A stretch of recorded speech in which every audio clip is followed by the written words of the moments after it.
Morning snacks খাইনি, সেই কারণে এখনই দিলাম ওকে আঙুর। লাঞ্চ হয়ে গেছে কমপ্লিট, এবার একটু আঙুর খেয়ে বুটু ঘুমাবে। ঘুমাবে তো বুটু? না, আমি মাছ দেখতে যাবো। কোথায় যাবি? মাছ দেখতে। মাছ দেখতে যাবি? কোথায় মাছ দেখতে যাবি? কে নিয়ে যাবে তোকে মাছ দেখতে আজকে? দাদু। দাদু বলেছে ওকে আজকে মাছ দেখতে নিয়ে যাবে ফিশারিতে। এখন সেই মাছ দেখতে যাব করে যাচ্ছে সমানে তখন থেকে, তাই জন্য ওর ঘুমও হবে না আজকে। মাছ দেখতে যাওয়ার জন্য প্রচন্ড এক্সাইটেড হয়ে গেছে। মার সাথে গেছে দোকানে, আমি ওকে ওখান থেকে নেব, নিয়ে দেখি যাবো ফিশারির দিকে। জানি না আদৌ মাছ ওর দেখা কতটুকুনি হবে, দেখি নিয়ে যাই। কাকার কথা মতো আমি বুটুকে নিয়ে 5:30টার সময় চলে এসেছি সিফ্রির সামনে।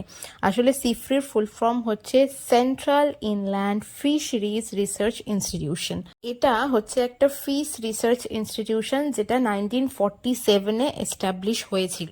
এখন মানে এই বছরটা ওদের 79 ইয়ার্স ফাউন্ডেশন ডে চলছে, সেই কারণেই ভেতরটা এত সুন্দর করে লাইট টাইট দিয়ে সাজানো রয়েছে আর কি। বুটুকে নিয়ে আমি কখনোই এখানে আসিনি। অবশ্য এখানে ভিতরে সবাইকে অ্যালাউও করে না। তোমার পরিচিত যদি কেউ থেকে থাকে অথবা কেউ যদি ভিতরে কাজ করে তাহলেই তোমাকে ভিতরে অ্যালাউ করে, আদারওয়াইজ এখানে ভিতরে কাউকে ঢুকতে দেয় না। আমিও অনেক ছোটবেলায় একবার ভিতরে গেছিলাম আর এই বুটুকে নিয়ে গেলাম। আমার কাকা এখানে কাজ করেন, তো কাকা অনেক দিন ধরেই আমাকে বলেছিল যে বুটুকে নিয়ে আসিস, ওকে আমি ভিতরটা একবার ঘুরিয়ে দেখাবো। যেহেতু মাছ আছে প্রচুর, তো মাছ দেখে বুটু ভীষণ মজা পাবে আর কি। তো আলটিমেটলি সেই দিনটা আজকে এসে পৌঁছালো আর কি। এই অফিসের নিচের এখানে একটা পুরো ঘরকেই ওরা নানা রকম অ্যাকুরিয়ামে ভরা আছে, মানে ভরা অ্যাকুরিয়াম, এবং সেখানে প্রচুর রকমের মাছ রাখা আছে আর কি। এবং এই মাছগুলো সময় সময় চেঞ্জ হতে থাকে। বুটু তো দেখে বেশ মজা পেয়েছে, বিশেষ করে এই অ্যালিগেটর গারকে দেখে বেশি মজা পেয়েছে বুটু। বেশ কুমিরের মতো বড় একটা মাছ দেখতে পেয়েছে। বাড়ি এসে সমানে এই মাছটার কথাই বারবার বলে যাচ্ছিল। অনেক রকমের মাছ আছে, এমন অনেক মাছ আছে যা আমরাও চিনি না আর কি। প্রত্যেকটা মাছেরই নিচের নাম রয়েছে, ইভেন কোন ফ্যামিলি থেকে বিলং করে সেটাও লেখা ছিল প্রত্যেকটা মাছের বাইরে আর কি, নেম প্লেটের মধ্যে সেগুলো মেনশন করা রয়েছে। যেহেতু এটা একটা ফিশ রিসার্চ সেন্টার, তো এখানে তো নানা রকমের মাছ থাকবেই, সেটা স্বাভাবিক ব্যাপার আর কি।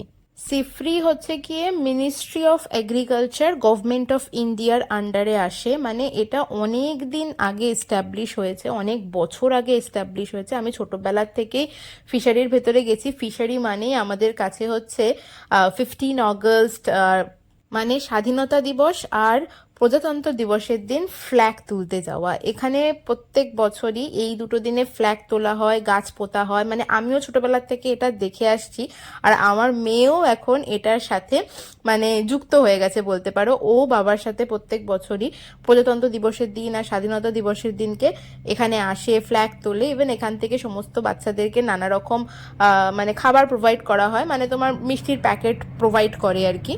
বুটু গত 3-4 বছরে ফিশারিতে তো এসছে, কিন্তু কখনো ভিতরে ঢুকে এই অ্যাকুয়ারিয়ামগুলোকে দেখেনি আর কি। এখানে যেমন সমস্ত রকমের মাছ রয়েছে, আমাদের চেনা পরিচিত মাছও যেমন আছে, তেমন অচেনাও প্রচুর মাছ রয়েছে আর কি। যাই হোক, বুটু এই এত মাছ দেখে ভীষণ খুশি হয়েছে, আর বাড়ি আসার পর কন্টিনিউয়াসলি মাছগুলোর কথাই বলে যাচ্ছিল। বিশেষ করে অ্যালিগেটর গারের কথা বারবারই বলছিল যে মানা বলো ওই মাছটা কত সুন্দর, কত বড়, পুরো কুমিরের মতো। তো এইভাবেই আজকে বিকেলটা সিফ্রির ভেতরে বেশ সুন্দর করে কাটানো হলো। আজকে কিন্তু আর খেলার কথা মনে পড়েনি বা মাঠে যাওয়ার কথাও মনে পড়েনি মাছ দেখতে এসে। দেখায় চিংড়ি মাছ রয়েছে ভিতরে, ওই যে পিছনে চলে গেছে।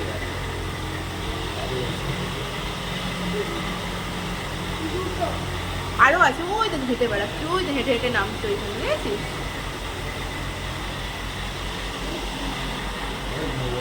চলো ফাইনালি সব মাছ দেখা কমপ্লিট। আসলে 5:30টার সময় যেতে বলেছিল, কারণ ওই টাইমে অফিসটা ছুটি হয়ে যায়, সুতরাং সবাই বেরিয়ে যাবে, ফাঁকা হয়ে যাবে, আর দেখতেও সুবিধা হবে। ওই কারণেই 5:30টার সময় বিকেলবেলা গেছিলাম। মাছ দেখা কমপ্লিট করে আসলাম এবার একটুখানি দোকানে। বৃষ্টি শুরু হয়ে গেছিল হঠাৎ করে, সকাল থেকে মেঘলা মেঘলা ওয়েদার ছিল, তারপরে শুরু হয়ে গেছে বৃষ্টি। নতুন ফার্নিচার এসছে বুটুর জন্য, এটা বুটুর ফার্নিচার। কি হবে এর মধ্যে বুটু? বই রাখা। খোল দেখি একটুখানি। দাঁড়াও। হলো পাখাটা।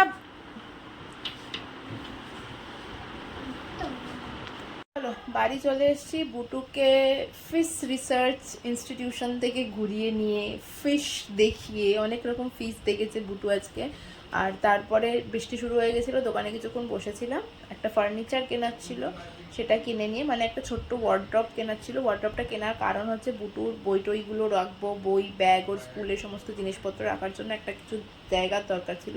আর তার সাথে আমাদের জামা কাপড়ও ওখানে স্টোর হয়ে যাবে আর কি, সেটা হয়েই যায় সব জায়গায়, যাই আসুক না কেন ঘরে জামা কাপড় স্টোর হয়েই যায়। যাই হোক মেহেন্দিওটা কেনা বুটুর স্কুলের সমস্ত জিনিসপত্রগুলো ওখানে রাখার জন্য। চলো আজকের ব্লগটা তাহলে এখানেই শেষ করছি, তোমাদের সাথে দেখা হচ্ছে আবার নেক্সট ব্লগে। ততক্ষণ পর্যন্ত সবাই খুব হ্যাপি থেকো, পজিটিভ থেকো। ব্লগটা ভালো লাগলে do like share and subscribe, আর যারা ফেসবুক থেকে দেখছো তারা আমার প্রোফাইলটা ফলো করে দিও। ওকে চলো, টাটা অ্যান্ড গুড নাইট।